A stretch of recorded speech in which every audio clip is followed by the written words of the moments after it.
اعوذ باللہ من الشیطان اللعین الرجیم بسم اللہ الرحمن الرحیم الحمد للہ رب العالمین الصلاة والسلام علی اشرف الانبیاء والمرسلین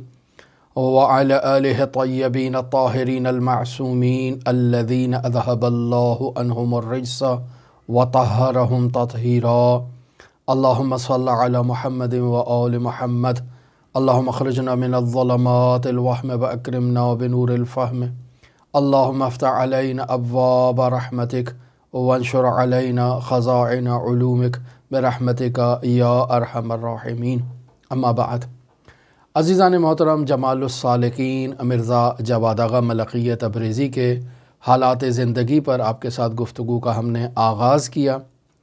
گزشتہ گفتگو میں ہم نے اولیاء الہی کا تعارف بیان کیا کہ اللہ کا ولی کون ہوتا ہے اور اس کی کیا خصوصیات ہیں۔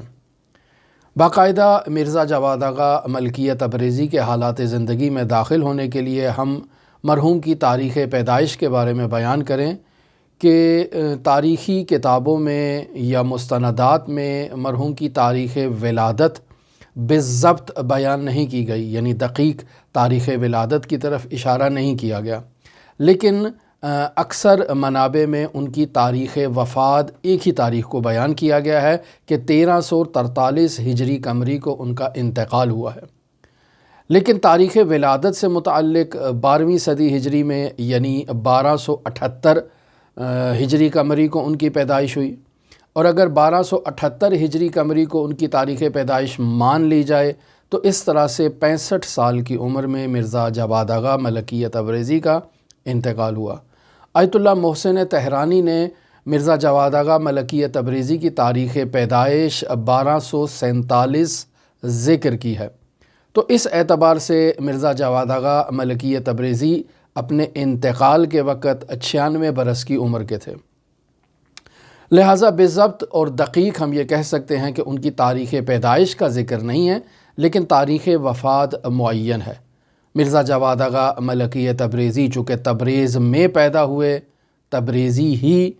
خاندان سے تعلق رکھتے تھے، ان کے والد بزرگوار ان کا نام مرزا شفیع تھا،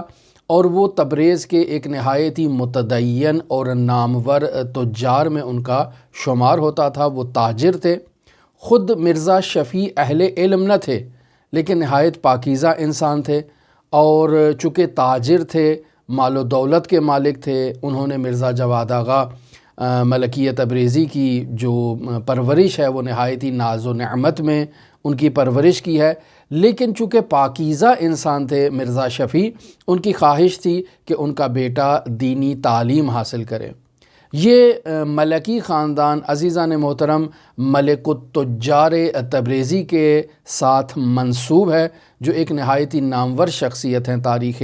ایران میں، لہٰذا اس وجہ سے اس خاندان کو ملکی کہا جاتا ہے، چونکہ ملک التجار سے ان کی نسبت ہے، لہٰذا مرزا جواد آغا ملکی تبریزی، ان کے والد اور ان کے خاندان کے جتنے بھی افراد ہیں وہ ملکی کے عنوان سے شہرت رکھتے ہیں۔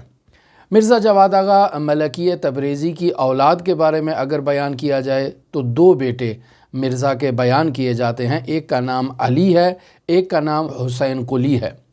حسین قلی انہوں نے اپنے استاد بزرگوار مرزا حسین قلی حمدانی کے نام پر انہوں نے اپنا بیٹے کا نام رکھا، لیکن علی جو ان کا دوسرا بیٹا ہے، آیا یہ وہی بیٹا ہے کہ جو غدیر کے دن جس کا انتقال ہو گیا، چونکہ مرزا جواد آغا ملکی تبریزی کے حالات میں جہاں وہ حضرت سید الشہداء علیہ آلاف و تحیت و ثنا سے اپنی عقیدت کا اظہار کرتے ہیں، وہاں وہ بیان کرتے ہیں کہ اے کاش وہ تیر جو حضرت ابی الفضل العباس کی آنکھوں میں پیوست ہوا، کاش وہ مرزا جواد ملکی تبریزی کی آنکھوں میں پیوست ہوتا۔ وہ برچھی جو شہزادہ علی اکبر کو لگی، کاش وہ مرزا جواد آغا ملکی تبریزی کو لگتی۔ وہ تیر جو امام حسین کے اس 6 ماہ کے گلے میں پیوست ہوا، کاش وہ مرزا جواد آغا ملکی تبریزی کے بیٹے علی کو پیوست ہوتا۔ تو ظاہراً یہ علی وہی علی ہیں کہ جن کو انہوں نے جن کے لیے یہ تمنا کی ہے کہ کاش 6 ماہ امام حسین کے جو تیر پیوست ہوا ہے وہ مرزا جواد کے بیٹے علی کو پیوست ہو جاتا۔ یہی غالباً وہ علی ہیں کہ جو غدیر کے دن پانی کے حوض میں گر کر جن کا انتقال ہو گیا، اور مرزا نے گھر میں جشن غدیر کا اہتمام کر رکھا تھا، تمام شخصیات کو دعوت تھی۔ جیسے ہی گھر کے اندرون سے رونے کی آواز سنائی دی، معلوم ہوا تو خبر دی گئی کہ آپ کا بیٹا جو ہے وہ حوض میں گر کر اس کا انتقال ہو گیا ہے۔ غالباً یہ علی وہی علی ہیں۔ تو وہاں مرزا جواد آغا نے وہ نامور جملہ تھا کہ جشن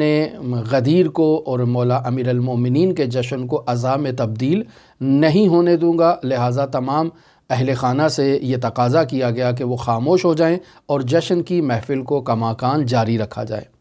مرزا جواد آغا ملکی تبریزی واپس جشن کی محفل میں آ جاتے ہیں، کسی کو خبر نہیں کرتے ہیں، اور جیسے ہی جشن ختم ہوتا ہے کچھ خاص افراد کو وہاں باقی رہنے کا کہتے ہیں، تقاضا کرتے ہیں، اور بعد میں بیٹے کی جو ہے وہ کفن و دفن کا اہتمام کیا جاتا ہے۔ تو اس اعتبار سے یہ کہا جا سکتا ہے کہ مرزا جواد آغا ملکی تبریزی کے دو بیٹے تھے، ایک علی ہے، ایک حسین قلی ہیں۔ حسین قلی کا نام انہوں نے اپنے استاد کے نام پر رکھا، اور علی دروا کے حضرت سید الشہداء علیہ آلاف و تحیت و ثنا سے عقیدت و ارادت کی خاطر ان کے ششمہا علی اصغر کے نام پر انہوں نے اپنے بیٹے کا نام غالباً علی رکھا۔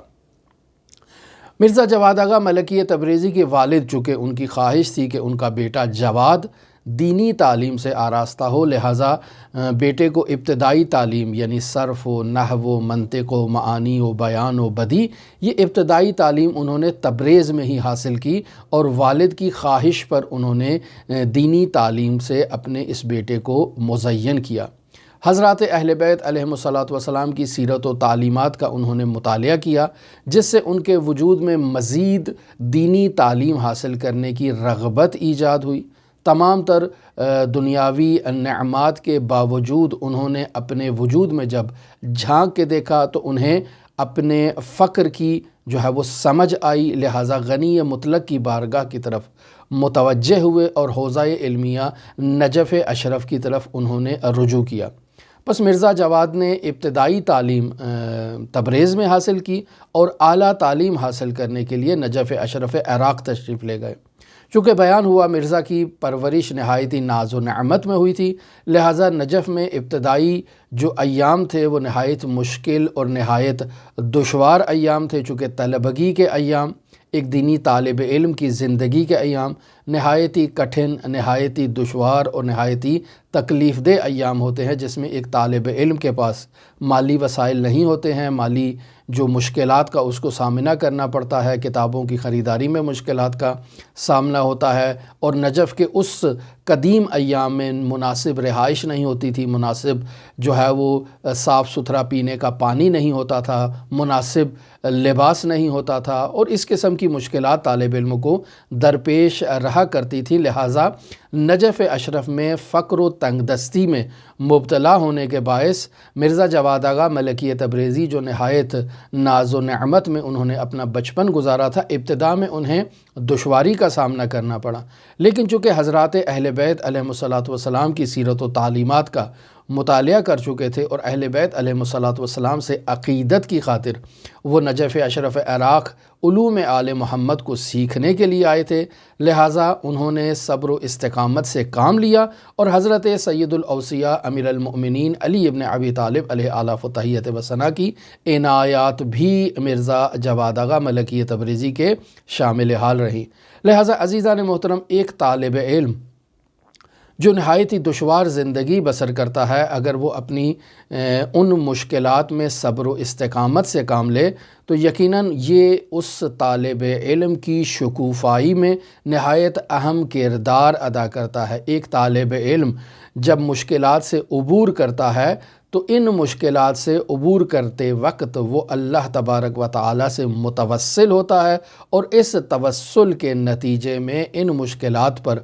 صبر و استقامت کے دکھانے کے نتیجے میں ایک طالب علم نہایت ہی نکھر کر سامنے آتا ہے، اور اس کی شخصیت نہایت ہی ممتاز شخصیت بن جاتی ہے۔ لہٰذا مرزا جواد آغا ملکی تبریزی نے صبر و استقامت سے کام لیا۔ حوزہ علمیہ نجف اشرف میں مرزا جواد آغا ملکیہ تبریزی نے نہایت ہی نامور شخصیات سے فیض حاصل کیا۔ مثلا انہوں نے علم حدیث کو محدث عظیم الشان مرزا حسین نوری سے حاصل کیا۔ پس مرزا حسین نوری کے شاگردوں کی فہرست میں مرزا جواد آغا ملکیہ تبریزی بھی شامل ہیں اور محدث عظیم الشان شیخ عباس قمی رحمۃ اللہ علیہ بھی شامل ہیں۔ پس مرزا حسین نوری جو عظیم الشان محدث ہیں، شیخ مرتضیٰ انصاری کے شاگرد ہیں، مرزا عظیم الشان بزرگ شیرازی جنہوں نے تحریم تمباکو کا فتویٰ دیا، یہ محدث نوری ان کے شاگرد ہیں اور نہایت ہی عظیم الشان محدث ہیں تاریخ تشیع میں۔ اور عزیزان محترم، اگر ہم اپنے ان بزرگان کی زندگی کا مطالعہ کریں تو انسان کے رونگٹے کھڑے ہو جاتے ہیں کہ کیسے انہوں نے اپنی زندگی کے شیڈول کو مرتب کر رکھا تھا، کیسے باقاعدہ یہ اپنا جو ہے وہ مراقبہ کیا کرتے تھے روزمرہ زندگی کے اعمال میں، اور کیسے دقیق انہوں نے اپنے لمحے لمحے کے وقت کے لیے جو ہے وہ باقاعدہ شیڈول مرتب کر رکھا تھا اور باقاعدہ اس شیڈول پر عمل کیا کرتے تھے۔ یقینی بات ہے ایسے گراں قدر اساتید کی شاگردی میں تربیت پانے والے افراد مرزا جواد آغا ملکیہ تبریزی یا محدث عظیم الشان شیخ عباس قمی جیسی شخصیات کے طور پر ہی منظر عام پر وجود میں آئیں گے۔ پس حدیث کی تعلیم مرزا نے درواقع مرزا حسین نوری سے حاصل کی۔ فقہ کی تعلیم انہوں نے آیت اللہ حاج رضا ہمدانی سے حاصل کی۔ یہ حاج رضا ہمدانی درواقع شیخ مرتضیٰ انصاری کے شاگرد ہیں، مرزا عظیم الشان شیرازی کے شاگرد ہیں جنہوں نے تحریم تمباکو کا فتویٰ دیا، اور پھر مرزا شیرازی کے انتقال کے بعد یہی آیت اللہ حاج رضا ہمدانی مرجعیت عظمیٰ کے مقام پر فائز ہوئے۔ پس مرزا جواد آغا ملکیہ تبریزی کے جو اساتید حدیث میں ہیں وہ بھی نہایت ممتاز شخصیت ہیں، اور جو فقہ میں استاد ہیں وہ بھی نہایت ممتاز شخصیت ہیں۔ اب آ جائیں اصول میں ان کے استاد، تو اصول میں ان کے استاد جو ہیں وہ خاتم الاصولیین اخوند ملا محمد کاظم خراسانی ہیں، کہ جنہوں نے درواقع یہ مشروطہ کی تحریک میں جو نہایت ہی ممتاز شخصیت ہے، اور آج بھی ان کی کفایت الاصول حوزہ علمیہ میں طالب علموں کو پڑھائی جاتی ہے۔ اخلاقیات میں مرزا جواد آغا ملکیہ تبریزی نے اخلاقیات اور سیر و سلوک کی تعلیم اخوند ملا حسین قلی حمدانی سے حاصل کیا۔ پس اس اعتبار سے دیکھیں تو مرزا جواد آغا ملکیہ تبریزی کے اساتید کی فہرست میں نہایت ہی ممتاز درجہ اول کے اساتید موجود ہیں جن سے انہوں نے فیض حاصل کیا اور نہایت ہی کمال کے درجے پر فائز ہوئے۔ آج کے لیے اتنا ہی کافی ہے۔ انشاءاللہ مرزا جواد آغا ملکیہ تبریزی کے حالات زندگی ہم آپ کے ساتھ شیئر کریں گے۔ ہماری دعا ہے کہ خداوند متعال مرزا جواد آغا ملکیہ تبریزی کے درجات کو عالی و متعالی قرار دے اور ہمیں ان کی تعلیمات سے فیض حاصل کرنے کی توفیق عطا فرمائے۔ اللہم صلی علی محمد و آل محمد وعجل فرج قائم آل محمد۔